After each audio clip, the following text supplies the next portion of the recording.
Tell me more about this stable token, because like you said, it's fairly recent and you had massive traction right away. What's the thought process behind it? Or how could you explain it to kind of a normal person in finance or even someone in DeFi? So we are still in private beta, and we launched it to only our kind of limited circle as of now. And we have been putting it in testnet over the last 6 months, where we got like significant traction from retail. But in simple terms, if I have to explain it to anybody, it's you have seen giants like Tether, USDT, USDC. What they do, they take capital, give you a stable token and buy an underlying asset, which is a representation of the token that they have given. Now, it could be Bitcoin, etc., but that's completely controlled by them and managed by them. What Zoth is moving towards is a more decentralized ownership of stable tokens, which means that you don't rely on Tether, USDT or USDC to mint it. You have a asset which Zoth recognized as the right collateral. So if you own money market funds, if you own US Treasury bills, you come to Zoth platform, put it as a collateral and mint USD on top. So you get that basic yield that the platform provides or the asset provides, but on top, Zoth had partnered with various players in the DeFi ecosystem to generate additional stacked rewards for you. Now, this stable token, as of today, we have built the primary ecosystem where users get incentives just to mint it and hold it, but we are slowly building the whole secondary ecosystem of payments, remittances, finances, etc. for it. But what essentially we are doing is we are decentralizing the minting, the governance. So basically, any institution, individual with the right assets can mint this stable token, get yields, as well as be part of the whole Zoth ecosystem and basically gain from it.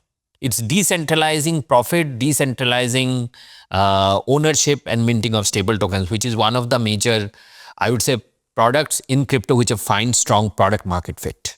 Does it pay a coupon, like a fixed income piece? And is that a fixed rate, or how does that work? So the underlying asset generates a fixed coupon. For example, the underlying asset is, say, if it's US Treasury bills, it's a fixed coupon of 3 to 4%. We create a stacked reward on top where a lot of our partners give additional incentive, which are generally also fixed on top, just for example, to mint and bring it on chain. And means as of now, it's completely fixed and it is available to on private beta to some of our LPs. Okay. And is it specific to credit? So will it be like a US Treasury? Hey, I know investing in crypto is scary. It takes a real leap of faith because there are so many scams, rug pulls, and bad actors out there. It's a dangerous business, which is why 95% of people lose all their money. Well, that's why I created the London Real Investment Club, so you can access the hottest deals on the planet and use the crypto bull market to create the generational wealth that you deserve. Join my team of over 100 people from around the world that are making millions of dollars behind the scenes investing in blockchain, AI, Web3 games, DeFi, Bitcoin, and more. Don't miss out. Click the link below to book a call with one of my team now. But hurry, this bull market will end soon. I know investing crypto can be scary. That's why you gotta join the investment club. Pull the trigger. Let's do this.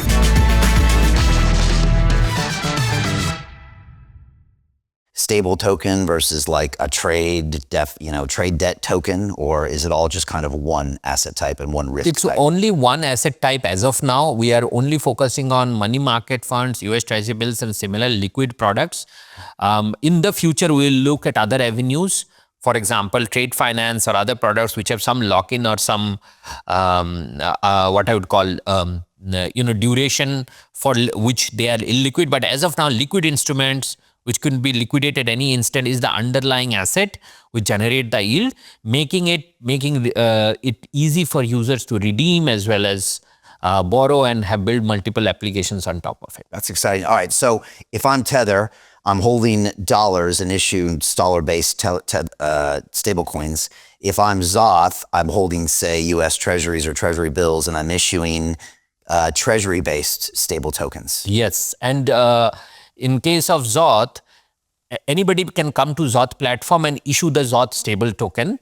Zoth Zoth is just providing you the platform. So Zoth is decentralizing the governance and allowing you more usage of your real world asset rather than you just holding it and earning 3-4%. You get additional incentive and an additional utilization of it. Okay. So it's just decentralizing the whole minting process. Wow. Okay. Well, now look, we've seen massive players like BlackRock going into the space. I think they have this, it's called a BIDL change. I think that's an acronym where we see them tokenizing treasuries. Yeah. I know Franklin Templeton also has a small group that's been doing some of that as well. Yeah.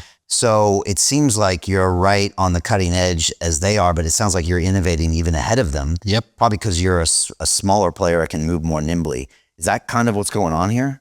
So yeah, means all of the competition you mentioned are the underlying assets. They bring the products on chain, but at 2-3% is yield is sometimes not that attractive to a DeFi native DGen or an investor. So what we are doing is building the whole leverage infrastructure on top, where those assets could be put as a collateral and Zoth stable token could be minted, generating even more utility and incentives for the DeFi native crowd. Basically giving more access, more utility across the ecosystem. To continue watching the rest of the episode for free, visit our website londonreal.tv or click the link in the description below.